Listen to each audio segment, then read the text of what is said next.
Hello everyone, welcome back to GGN. This is part 3 for this news report. Today it's Thursday, February 21st, 2013. I'm Darko. Alright, I'm going to continue here. Zombie foreclosures. Borrowers hit with debt that won't die. Borrowers are discovering that their foreclosed homes are coming back to haunt them long after they have moved out.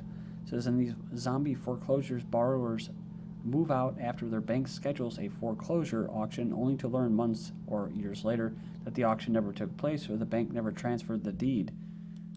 That's for a reason. They do that for a reason, so that they can make their books look better than what they really are. That's what Bank of America was basically busted as doing. That means that the borrower will still technically own the house and is on the hook for property taxes, fees, and homeowners association dues. Many of these homes are in low-income communities where foreclosures are so difficult to sell that lenders sometimes delay taking possession to save on taxes and other costs that then stay under the borrower's name. Those debts can then go unpaid for years because the borrower is unaware that they owe them, further slamming their credit score and making life after foreclosure even harder. So this is an important article right here. Like I've mentioned many times, Wal-Mart is the big indicator as far as the economy in the United States goes. When you could expect possibly civil unrest, and all has to do with Walmart providing cheap goods to America to maintain their standard of living.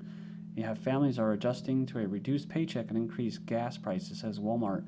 So it goes on here, says the reason Walmart's stock is not doing too well in the pre-market is that they did not like what they found. Here's a key section. We are confident that our low prices will continue to resonate as families adjust to a reduced paycheck and increased gas prices, Simon said. We see the underlying health of the Walmart United States business is sound and sales trends are similar to what we demonstrated in the last few quarters. However, February sales started slower than planned, due in large part to the delay in income tax refunds. Due to the slower sales rate in the first few weeks of this year's first quarter, we are forecasting comp sales for the 13-week period to be, says here, around flat. They continue to monitor the economic conditions that can impact their sales, such as rising fuel prices, changes in inflation, and the payroll tax increase. Zero Hedge goes on and writes, one can hope that all the other retailers in the U.S., which are just as dependent on their consumers' discretionary revenue stream, which is now certifiably less, will adjust just as well. And we have, it takes a bachelor's degree to find a job as a file clerk. So it says here that college degree is becoming the new high school diploma, the new minimum requirement, albeit an expensive one for getting even the lowest level job. So this is the brave new world. It's great. College graduates are just more career-oriented, said this firm's managing partner. Going to college means that they are making a real commitment to their futures. They're not just looking for a paycheck, so they want to be good wage slaves. It says here, economists have referred to this phenomenon as degree inflation, and it has been steadily infiltrating America's job market. It says here that across industries and geographic areas, many other jobs that didn't used to require a diploma, positions like dental hygienists, cargo agents, clerks, and claims adjusters are increasingly requiring a degree. Credentialing is pushing the less educated even further down the food chain, and it helps explain why the unemployment rate for workers with no more than high school diploma is more than twice that for workers with a bachelor's degree, 8.1% versus 3.7%. So besides having to require more advanced skills today, it says that because so many people are going to college now, those who do not graduate are often assumed to be unambitious or less capable. So I was looking for an article that was talking about how many Americans, millions of Americans that have actually left just this year alone, basically emigrated, renounced their U.S. citizenship. And then I found this article, 8.5 million Americans left labor force in Obama's first term. So the Bureau of Labor Statistics released jobs numbers for January Friday showing the non-farm payroll employment increased by 157,000 and the unemployment rate rose to 7.9%. Of course, that's the fudge number. But it goes on here and just lost in the headline numbers was another rise in the number of people not in the labor force. This number now stands at a staggering 89 million, up from 80 million when Obama took office. The Pentagon informs Congress of plans to furlough 800,000 civilian workers. Pentagon notified Congress on Wednesday that it will be furloughing its civilian workforce of 800,000 employees if this sequestration goes into effect March 1st. All right, then we have unrest spreads across Egypt as Morsi pumps cash into Suez. So he's been receiving lots of millions of dollars from different countries, including entities such as the IMF. Unrest continued in several Egyptian governments on Tuesday as calls for civil disobedience escalated, and it says here a spread to the government of this El-Sheikh. The British pound falls after decision to inject money. Britain's currency, the pound, has slid against the dollar after 3 members of the Bank of England, including its governor, raised the prospect of more quantitative easing. Surprise decision to pump an extra £25 billion into the UK's struggling recovery sent the pound to a 15-month low against the euro and a cent to an 8-month low against the dollar. So I saw this headline, Killing the Dollar. G20 and IMF push for global Fed and global currency. And like I said, I don't know about this. I think Obama is there to keep dollar hegemony, and I'll keep repeating that. So I see this a lot in alternative news, that they're killing the dollar. But it goes on and it says that headlines are talking about the dangers of an international currency war, like we were talking about. It's a trade war, which could lead to a hot war. Dominated news coverage, the unreported story, is a global gathering of central bankers and finance ministers pushing forward with their plan for supersizing the International Monetary Fund. The end goal is to transform the IMF into a global Federal Reserve with the ability to flood the world with huge new volumes of loans and currency, and also wield vast financial regulatory powers.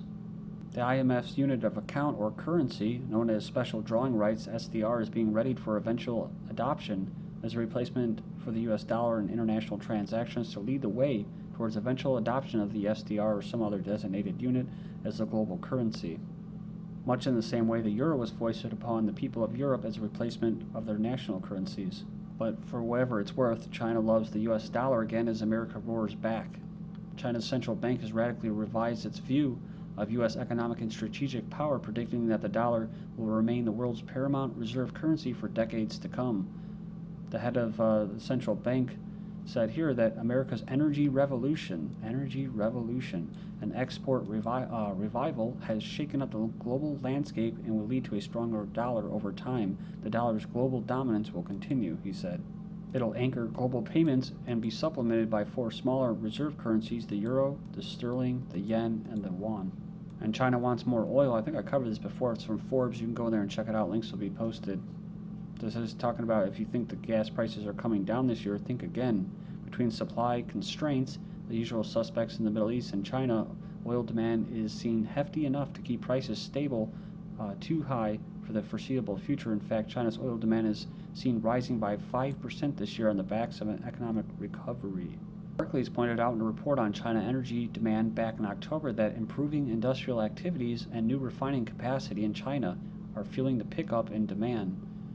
It also says faster than expected economic growth could raise fuel demand even higher than the market estimates if car sales and property sales continue on their positive trends. This is followed by this oilprice.com article, Energy Demands on Russia Have Global Consequences. Russian oil producer Rosneft said it was considering sending more oil to the energy-hungry Chinese economy, the world's number 2 oil exporter after Saudi Arabia already sent about 300,000 barrels of crude oil by pipeline to China. Taking on more crude oil would mean Asian economies would be demanding about 20% of Russia's total oil production. With Asia dominating the global economic landscape, stronger energy ties may bolster Russian President Putin's vision of tilting his economy to the east as a strengthening skull in all of them. The origin of some of these energy resources, however, may have global implications. So it also estimates, I think most of you already are aware of this, 70% of the world's undiscovered oil reserves and 30% of undiscovered natural gas may lie beneath the Arctic Ocean. And of course, they talk about warming trends. Of course, they're not going to talk about HAARP. They're not going to talk about anything else. They're not going to talk about a possible ice age, why a lot of the water is being evaporated because it's going into building ice in the South Pole. They just say it's warming and global warming and climate change. Because the U.S. government has realigned some of its ambitions towards Asia as Middle East military obligations wind down, for resources. Given that, the geopolitical implications of the North American oil boom and UNEP's concerns about the Arctic, Putin's emphasis on an eastern vector for energy development may have global implications that grow faster than the Chinese economy itself. Then Russian Meteor kicks up cloud of mistrust. So it goes on here and it says if you had to choose a single word to describe the dominant attitude in Russian society, it would be mistrust. But it goes on here and says the world saw the meteor thanks to a dashboard camera that are so common in Russian cars. The U.S. publications from the New Yorker to Wire delighted in writing about the dashcam phenomenon unheard of in the U.S. or Europe. Russians use the devices because they cannot trust police, judges, insurance companies, or witnesses in case of a fender bender. But it goes on here and it says that in this case of the meteor, however, cameras were not enough to overcome mistrust. One person was saying paranoia tends to be logical while life is not. Also says I don't know about you, but I get the feeling somebody's taking me for an idiot. Talking about this whole thing with this meteor being a weapon or something of the sorts. It's funny because the sociologist said that trust is higher in societies with stable and open institutional systems, and lower in societies with a high level of violence, aggression, and authoritarian or totalitarian form of government. In repressive societies, mistrust becomes an important strategic resource for social survival, success, and upward mobility, which is interesting because these trust is higher in societies with stable and open institutional systems. That sounds like the United States and Europe, right? It's just a different system of control. It's funny because people have trust in these types of systems, and they're actually just as enslaved as these people living in the authoritarian or totalitarian form of government. So the only difference is that these people know, they're aware of it, where these people, these democracies and that, aren't. And that's kind of the thing, right? That's the point to make, which is that's why these governments like in Russia and that and China are, they have to be physically aggressive and hamp down on people because they're more of a threat to them. They're more of a threat to them because they're aware, they're not naive. They know that they're, what their governments represent, which is not them. Whereas in these democratic societies, people trust them.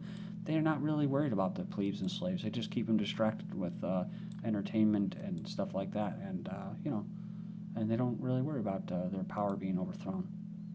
Oklahoma guns exempted from federal rules and bill okayed by House panel. So guns and ammunition manufactured and kept in Oklahoma would not be subject to federal laws or regulations under a bill that a House panel approved Wednesday called the Firearms Freedom Act.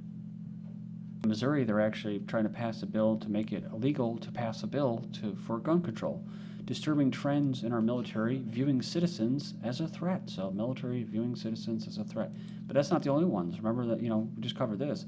It's your local police department using pictures of pregnant women and children for target practice. They are old men and stuff like that.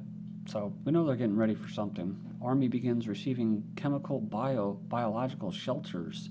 The first of more than 100 chemical biological protective shelters have been delivered to the U.S. Army by Smith's Detection under a $40 million contract. They can also be used for Homeland Security operations following natural disasters, which most likely not be natural disasters. So. Snake charmed. Marines learn drinking blood may help survival. So this is not a new story. I've seen this before. This is part of these guys are doing Operation Cobra, I think it's actually called, out there. Operation Cobra. And what's interesting about it is Janet Swerdlow talked about this, and whatever. I know these guys are about survival, but at the same time, she talks about how they're getting these troops more bloodthirsty and stuff like that, like dark forces. And this is although it seems to be like survival on the surface, this is kind of what it has to do with. So I'm just going to leave off right here, and we'll continue in part 4. This is GGN, and I'm Darko. Thank you.